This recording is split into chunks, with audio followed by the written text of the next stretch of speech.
एक गांव में मोना नाम की एक हथनी रहा करती थी। मोना हथनी का एक बेटा भी था जिसका नाम सोनू था। सोनू खरगोश अपनी मम्मी से बहुत प्यार करता था। सोनू खरगोश के पापा की कुछ समय पहले कार एक्सीडेंट में मौत हो गई थी, जिसके कारण मोना हथनी को अब काम करना पड़ता था। उसने अपने घर में एक मेड भी रखी हुई थी जिसका नाम पीहू लोमड़ी था। पीहू लोमड़ी बहुत ही अच्छा खाना बनाती थी और घर की सफाई भी बहुत अच्छे से करती थी। अरे पीहू, मैं जॉब पे जा रही हूँ, तुम सोनू का अच्छे से ध्यान रखना और उसे जो भी खाना उसे दे देना, ठीक है? और सारे कपड़े भी वो मैंने वॉशिंग मशीन में डाल दिए, उन्हें भी धुल लेना। ध्यान से कर देना ये सारे काम, रात को आकर मैं देखूंगी। अले मोना दीदी, आप मेरे रहते किसी भी बात की फिक्र मत करा करो, मैं सारे काम कर लूंगी। आप बस अपने काम पर ध्यान दो दीदी। जब तक मैं हूँ सोनू बाबा को कोई दिक्कत नहीं आएगी, मैं उनका अच्छे से ध्यान रखूंगी। मोना बेफिक्र होकर अपने जॉब पर चली जाती है। मोना के ऑफिस में अब कुछ काम चल रहा था, जिस वजह से उसके ऑफिस वालों ने उसे वर्क फ्रॉम होम करने के लिए कहा था। मोना हथनी पीहू लोमड़ी से कहती है, अरे पीहू, जाकर पहले तो सोनू को उसके स्कूल से ले आ, उसके बाद यह काम कर लेना। जा जल्दी से, उसके बाद मैं तुझे और काम बता दूंगी। चल चल। पीहू लोमड़ी सोनू खरगोश को स्कूल से ले आती है। उसके बाद मोना हथनी पीहू लोमड़ी को और काम बता देती है। काम भी बहुत ज्यादा था, लेकिन पीहू लोमड़ी काम को जल्दी निपटा देती है। पीहू, अब तू कपड़े धुल ले, इसके बाद खाना बना देना और बाजार से भी सब्जी ले आना। देख, फ्रिज में एक सब्जी भी नहीं रखी है, अब कल क्या बनाएंगे? चल चल चल चल, जल्दी जल्दी हाथ चला, बहुत काम पड़ा है। पीहू पूरा दिन काम करके अपने घर चली जाती है। मोना को काम जरा भी नहीं करना पड़ता था। एक दिन अचानक से पीहू लोमड़ी की तबीयत खराब हो जाती है। पीहू लोमड़ी मोना हथनी से कहती है, दीदी मेरी तबीयत कुछ ठीक नहीं लग रही है, मैं घर जा रही हूँ दीदी, कल जल्दी आकर काम खत्म कर लूंगी। ठीक है पीहू, तू घर जाकर आराम कर, कोई बात नहीं, जो काम पड़ा है कल आकर कर लेना। पीहू लोमड़ी घर चली जाती है। अगले दिन जब पीहू काम पर नहीं आती तो मोना हथनी को ही घर का सारा काम करना पड़ता है। उसकी अब इतना काम करने के बाद हालत खराब हो जाती है, क्योंकि इससे पहले उसने इतना सारा काम कभी नहीं किया था। ऐसे ही अब कुछ दिन बीत जाते हैं, पर पीहू अभी भी काम पर नहीं आती। अरे ये पीहू कहाँ रह गई? ऐसे तो मेरी हालत खराब हो जाएगी। अगर वो काम पर नहीं आई तो सारा काम मुझे ही करना होगा। तभी दरवाजे से एक और लोमड़ी आती है जिसका नाम सोनी होता है। वह अंदर आती है। अरे अरे, तुम कौन हो और कैसे अंदर चली आ रही हो? मैडम पीहू, मेरा नाम सोनी है, मैं पीहू की बहन हूँ। उसकी तबीयत अभी खराब है, इसलिए उसने मुझे अपने बदले काम पर भेजा है। मोना ये सुनते ही बहुत खुश हो जाती है और उसे सारे काम बता देती है। सोनी, तुम पहले खाना बना दो मुझे, और सोनू को बहुत तेज भूख लग रही है, चलो चलो जल्दी बनाओ। ठीक है मैडम। सोनी लोमड़ी खाना बनाती है। जब दोनों खाना खाते हैं तो वह खाने में बहुत ही अच्छा होता है। मम्मी, सोनी दीदी तो बहुत अच्छा खाना बनाती हैं। हाँ बेटा, ये तो पीहू से भी अच्छा खाना बनाती है। अरे मैडम, हम दोनों बहनों का खाना बनाना हमारी मम्मी ने ही हमें सिखाया था। एक दिन सोनू के ऊपर एक चूहा भागते हुए जाता है। मम्मी मम्मी, चूहा देखो, यहाँ से भागा है। हम, मगर ये आया कहाँ से? मम्मी इसे पकड़ो ना, वरना ये मुझे परेशान करेगा। मम्मी पकड़ो ना जल्दी से। ठीक है सोनू, मैं कुछ करती हूँ। मोना हथनी चूहा पकड़ने के लिए चूहादानी लाती है और स्प्रे भी लाती है, जिससे चूहा बेहोश हो जाए, मगर ऐसा कुछ भी नहीं होता है। चूहा उनकी पकड़ में नहीं आता है। मम्मी, आपका प्लान तो खराब हो गया, अब मैं ही कुछ करता हूँ। सोनू एक जाल बनाता है जिसके अंदर सोनी के हाथ का बना हलवा रख देता है। चूहा जब उसे खाने के लिए आता है तो वो उसके अंदर बंद हो जाता है और सोनू उसे पकड़ लेता है। अरे वाह सोनू, तुमने तो इसे बड़ी आसानी से पकड़ लिया, ऐसे कैसे? मम्मी, ये चूहा सोनी दीदी के हाथ का बना हलवा खाने के लिए आया था, इसे भी दीदी के हाथ का बना खाना बहुत अच्छा लगा। हाँ, आखिर सोनी खाना तो बहुत ही स्वादिष्ट बनाती है। चलो अब इसे बाहर छोड़ाते हैं, वरना ये घर का नुकसान कर देगा। पहले इसने बहुत सारे कपड़े कुतर दिए हैं और सोनू खरगोश उसे दूर जगह पर जाकर छोड़कर आ जाता है और इस तरह उन्हें उस चूहे से निजात मिल जाती है। हे गरीब चिड़िया, तू यहाँ से अपनी दुकान हटा। अब मैं भी गरीब लोगों के लिए पिज्जा बनाऊंगी। पिद्दी चिड़िया, तेरी ये हिम्मत, मैं फिर से तेरी दुकान तोड़ दूंगा। टॉली नगर के जंगल में कड़क सेठ पिज्जा की बड़ी सी दुकान चलाता था। उसी की दुकान के सामने पीलू सस्ता दाल चावल बेचा करती थी। ये बात कड़क को बिल्कुल पसंद नहीं थी। एक गरीब चिड़िया उसकी दुकान के सामने अपनी दुकान लगाए। एक दिन कड़क अपने आदमियों के साथ पीलू के पास जाता है। हे गरीब चिड़िया, तू यहाँ से अपनी दुकान हटा। तेरी गरीब दुकान के कारण मेरे इस शानदार पिज्जा शॉप का शो खराब हो रहा है। कड़क सेठ जी, आपका और मेरा क्या मुकाबला है? आपकी इतनी बड़ी दुकान है, अमीर लोग वहाँ आते हैं। मैं छोटी सी गरीब चिड़िया, मेरी दुकान में गरीब लोग ही आते हैं। और वैसे भी मेरी दुकान आपके पिज्जा शॉप से बहुत दूर है। मुझे ज्ञान देती है? फिर कड़क और उसके आदमी पीलू की दुकान को तोड़ फोड़ देते हैं। पीलू बहुत दुखी हो जाती है, वो रोने लगती है। हम गरीब लोगों की कोई नहीं सुनता, सिर्फ दाल चावल ही तो बेचा करती थी मैं। इसमें इस कड़क सेठ का क्या नुकसान हो रहा था? लेकिन घमंड के कारण उसने मुझ गरीब की दुकान ही तोड़ दी। पीलू रोते रोते सो जाती है। जब वो उठी है तो देखती है कि कड़क सेठ और उसके आदमी उसका मजाक उड़ा रहे हैं। ये देखकर वो बहुत गुस्से में आ जाती है। अब मैं भी गरीब लोगों के लिए पिज्जा बनाऊंगी, ऐसे ठान लेती है। ऐसा सोचकर पीलू अपनी टूटी हुई दुकान के सामान को फिर से इकट्ठा कर लेती है और तवे में पिज्जा बनाने लगती है। कुछ गरीब चिड़िया वहाँ आती है।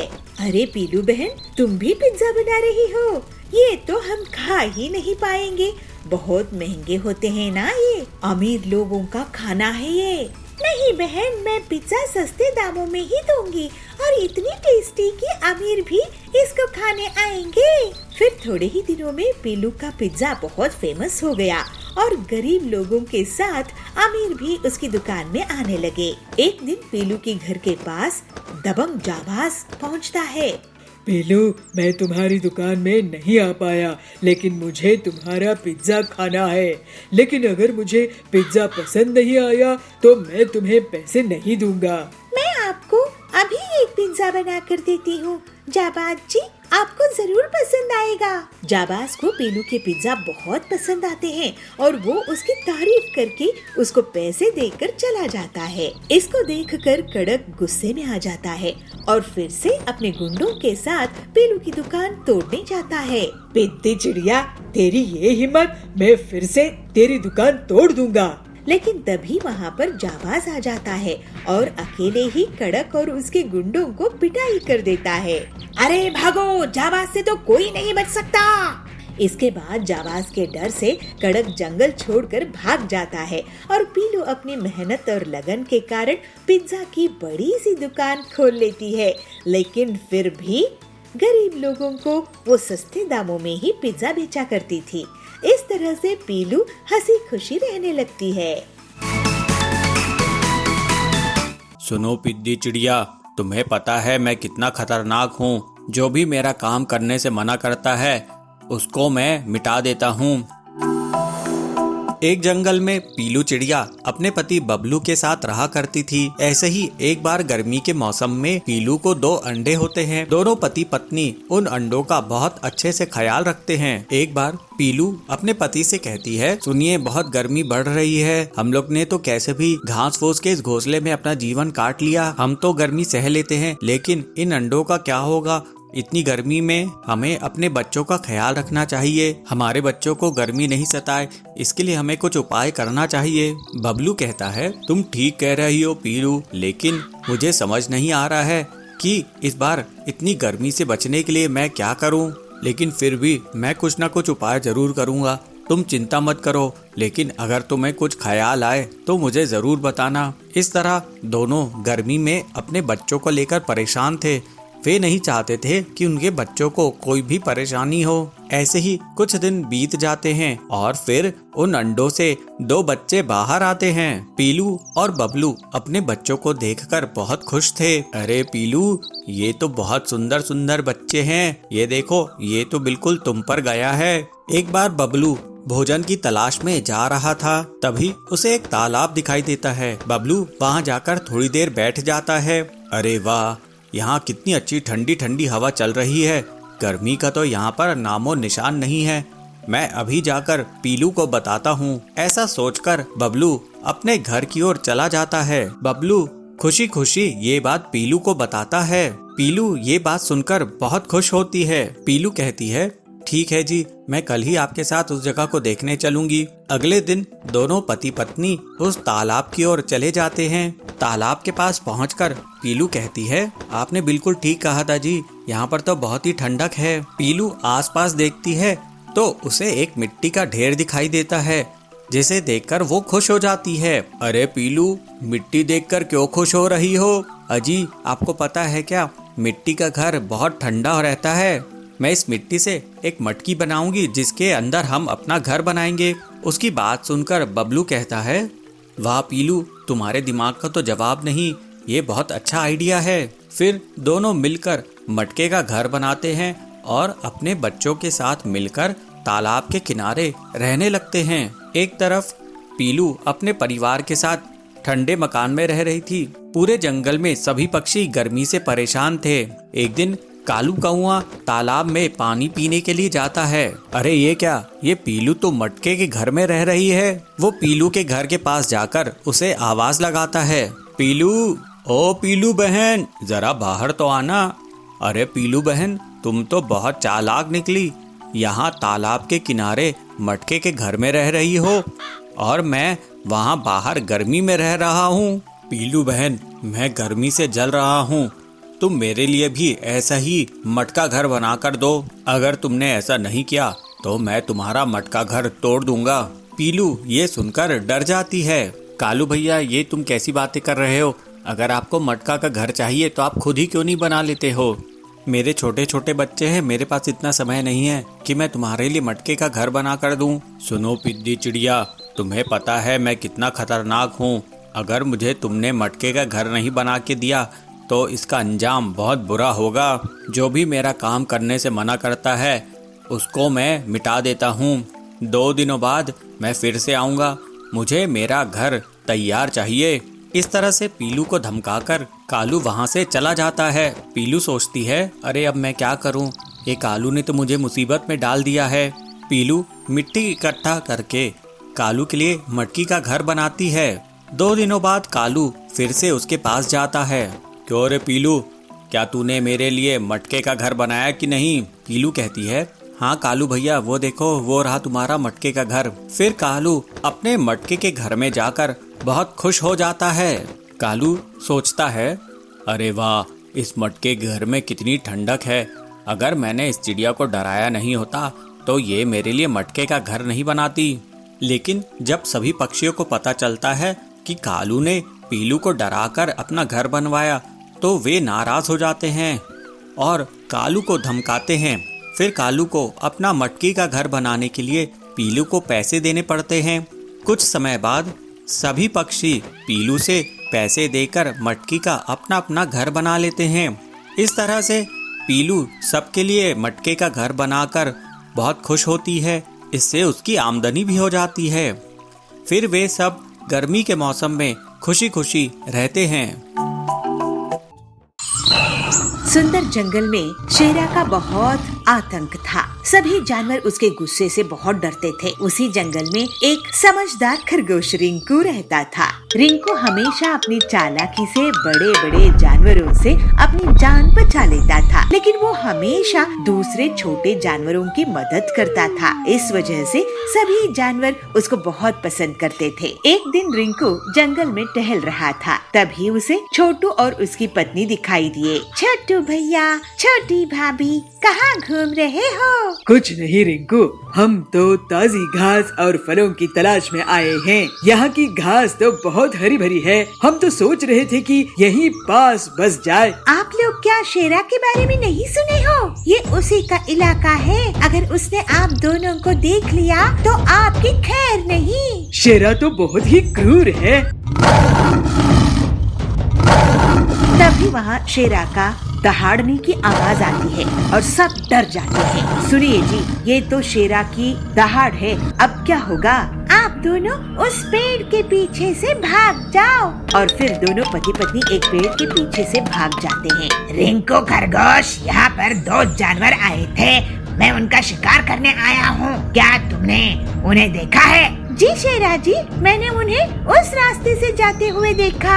रिंकू शेरा को दूसरी तरफ इशारा करके भेज देता है। छोटू और छोटी रिंकू के पास आते हैं। तुम्हारा शुक्रिया रिंकू भैया। अब आप दोनों यहाँ पर घास खाकर जल्दी से चले जाओ। इसके बाद दोनों पति पत्नी घास खाकर वहाँ से चले जाते हैं। दूसरे दिन वही दोनों उस घास के मैदान के पास एक तालाब में रिंकू को मिल जाते हैं। छोटू भैया, छोटी भाभी, आप दोनों के जाने के बाद शेरा फिर से आया था और मुझे धमका कर गया है कि अगर अगली बार उसको उसके शिकार का सही पता नहीं मिला तो वो मुझे ही खा जाएगा।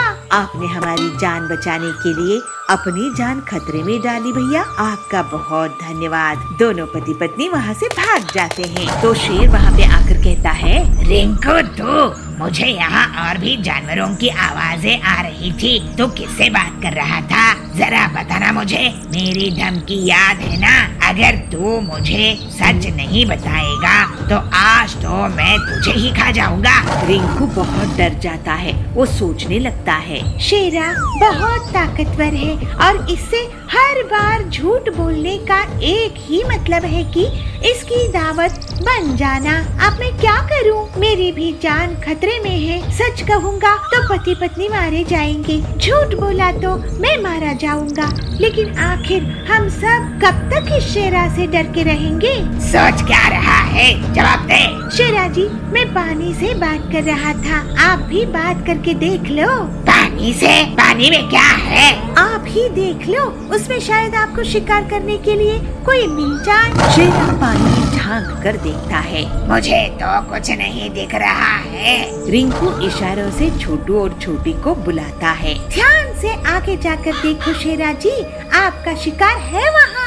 शेरा जैसे ही थोड़ा और आगे बढ़ता है तभी उसे पीछे से रिंकू और छोटू छोटी धक्का दे देते हैं और उसको तालाब में गिरा देते हैं। मुझे बचाओ, मुझे तैरना नहीं आता है, मुझे बचाओ। शेरा डर के कारण चिल्लाने लगता है। उसकी आवाज सुनकर बहुत से जानवर आते हैं। शेरा, तुम सबको डराते हो, अपनी ताकत का तुम्हें बहुत घमंड है।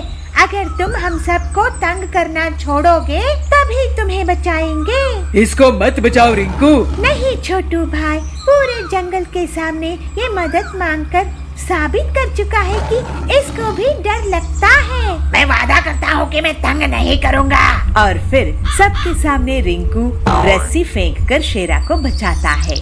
शेरा शर्मिंदा हो जाता है और फिर वो कभी भी अपनी ताकत का गलत इस्तेमाल नहीं करता है और पूरे जंगल में अब रिंकू की सूझबूझ की तारीफ होने लगती है। इसी तरह से रिंकू इतनी मुश्किल में भी अपनी हिम्मत और होशियारी से मुसीबत खत्म करने में कामयाब होता है। तुम गरीब लोगों की सेवा के लिए दुकान नहीं खोली है मैंने। मैं तुम्हारी दुकान चलने नहीं दूंगी। मैं तुम्हारी दुकान बंद करवा के ही रहूंगी। जबलपुर गांव के जंगल में बबली कौवी एक ठेले में गन्ने का जूस बेचा करती थी। उसकी दुकान बहुत अच्छे से चलती थी और गर्मी में तो ग्राहकों की हमेशा से भीड़ लगी रहती थी। बबली सबसे बहुत अच्छे से बात करती थी। ऐसे ही बहुत समय तक काम करते हुए उसने बहुत पैसे कमाए और फिर कालू कौवे से शादी कर ली। अपनी सफलता के कारण उसको बहुत घमंड हो गया था और वो गरीब ग्राहकों से बदतमीजी से बात करती थी। बबली दीदी, मुझे 2 ग्लास ताजा गन्ने का जूस देना। मैं आपको पैसा कल दे दूंगा। अगर कल पैसे देने हैं तो कल ही जूस पीना। तुम गरीब लोगों की सेवा के लिए दुकान नहीं खोली है मैंने। अरे बबली दीदी, आप ऐसे कैसे बात कर रही है?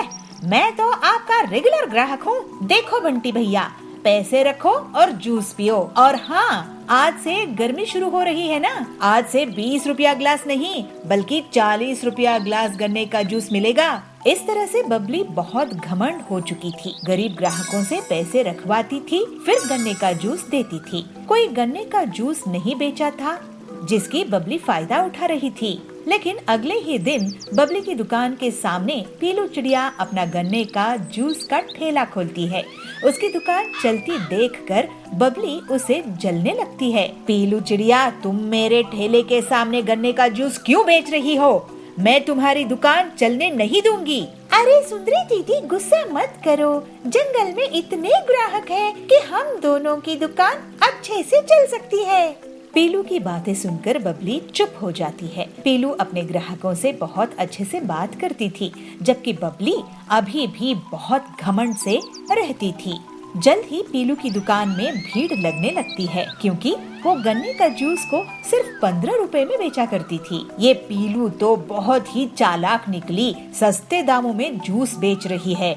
इसकी दुकान बंद करवा दूंगी। मैं भी दाम कम कर देती हूँ, लेकिन उतने पैसों में मैं गन्ने का जूस नहीं बेचूंगी, बल्कि केमिकल वाला नकली मिलावटी जूस बेचूंगी। ग्लास का जंबो साइज बड़ा देखकर जंगल वाले मेरे ही पास आएंगे और पीलू की दुकान बंद हो जाएगी। फिर ऐसा सोचकर बबली अपने घर में केमिकल वाला जूस तैयार करती है और मन ही मन बहुत खुश होती है। जंबो गन्ने का जूस ले लो, जंबो गन्ने का जूस। इतने बड़े गन्ने का जूस कभी नहीं देखे होंगे।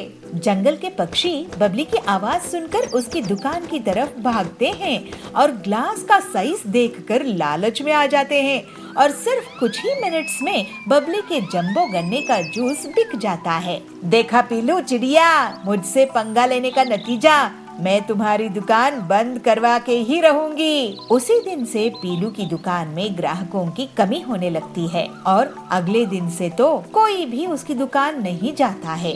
थोड़े ही दिनों में पीलू को दुकान बंद करने की नौबत आ जाती है।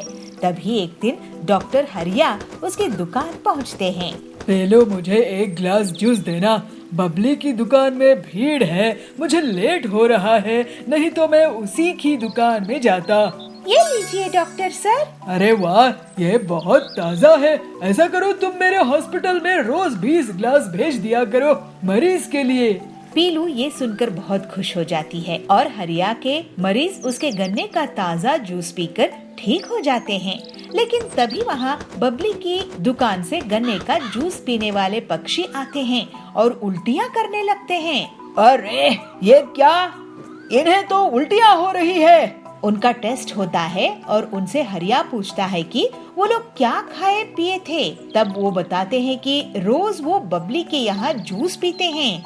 बबली, तुमने इस गन्ने की जूस में क्या मिलाया है? तुम्हें पता है सबको किडनी में स्टोन्स हो गए हैं, इन सब की तबीयत खराब हो गई है तुम्हारी दुकान का गन्ने का जूस पीकर। अरे ये लोग पीलू की दुकान का जूस पिया करते थे। फिर हरिया बताता है कि पीलू की दुकान के जूस से उसके बीमार मरीज ठीक हो गए हैं। इसके पहले बबली कुछ बोल पाती, सभी पक्षी उसको घेर लेते हैं।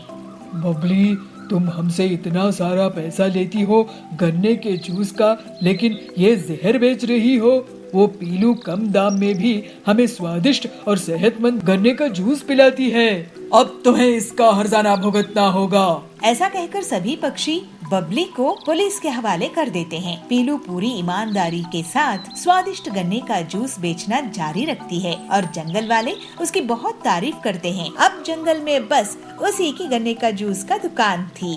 पीलू और बाकी लोग अब हंसी खुशी रहने लगते हैं।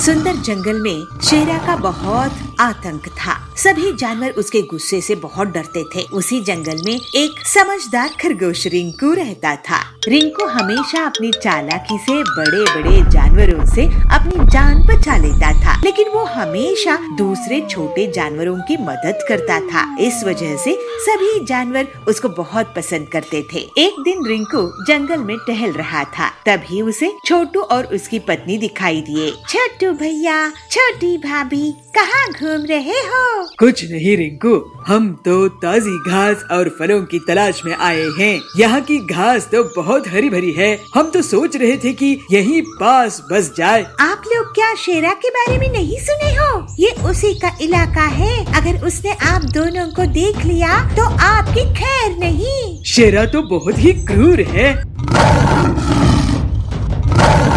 तभी वहाँ शेरा का दहाड़ने की आवाज आती है और सब डर जाते हैं। सुनिए जी, ये तो शेरा की दहाड़ है, अब क्या होगा? आप दोनों उस पेड़ के पीछे से भाग जाओ। और फिर दोनों पति पत्नी एक पेड़ के पीछे से भाग जाते हैं। रिंकू खरगोश, यहाँ पर 2 जानवर आए थे, मैं उनका शिकार करने आया हूँ। क्या तुमने उन्हें देखा है? जी शेरा जी, मैंने उन्हें उस रास्ते से जाते हुए देखा। रिंकू शेरा को दूसरी तरफ इशारा करके भेज देता है। छोटू और छोटी रिंकू के पास आते हैं। तुम्हारा शुक्रिया रिंकू भैया। अब आप दोनों यहाँ पर घास खाकर जल्दी से चले जाओ। इसके बाद दोनों पति पत्नी घास खाकर वहाँ से चले जाते हैं। दूसरे दिन वही दोनों उस घास के मैदान के पास एक तालाब में रिंकू को मिल जाते हैं। छोटू भैया, छोटी भाभी, आप दोनों के जाने के बाद शेरा फिर से आया था और मुझे धमका कर गया है कि अगर अगली बार उसको उसके शिकार का सही पता नहीं मिला तो वो मुझे ही खा जाएगा। आपने हमारी जान बचाने के लिए अपनी जान खतरे में डाली भैया, आपका बहुत धन्यवाद। दोनों पति पत्नी वहाँ से भाग जाते हैं तो शेर वहाँ पे आकर कहता है, रिंकू तू, मुझे यहाँ और भी जानवरों की आवाजें आ रही थी। तू किससे बात कर रहा था? जरा बताना मुझे, मेरी धमकी याद है ना? अगर तू मुझे सच नहीं बताएगा तो आज तो मैं तुझे ही खा जाऊंगा। रिंकू बहुत डर जाता है। वो सोचने लगता है, शेरा बहुत ताकतवर है और इससे हर बार झूठ बोलने का एक ही मतलब है कि इसकी दावत बन जाना। अब मैं क्या करूं? मेरी भी जान खतरे में है। सच कहूंगा तो पति पत्नी मारे जाएंगे, झूठ बोला तो मैं मारा जाऊंगा। लेकिन आखिर हम सब कब तक इस शेरा से डर के रहेंगे? सोच क्या रहा है? जवाब दे। शेरा जी, मैं पानी से बात कर रहा था, आप भी बात करके देख लो।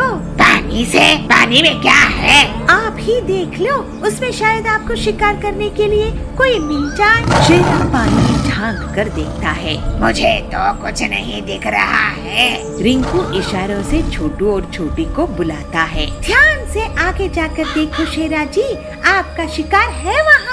शेरा जैसे ही थोड़ा और आगे बढ़ता है तभी उसे पीछे से रिंकू और छोटू छोटी धक्का दे देते हैं और उसको तालाब में गिरा देते हैं। मुझे बचाओ, मुझे तैरना नहीं आता है, मुझे बचाओ। शेरा डर के कारण चिल्लाने लगता है। उसकी आवाज सुनकर बहुत से जानवर आते हैं। शेरा, तुम सबको डराते हो, अपनी ताकत का तुम्हें बहुत घमंड है।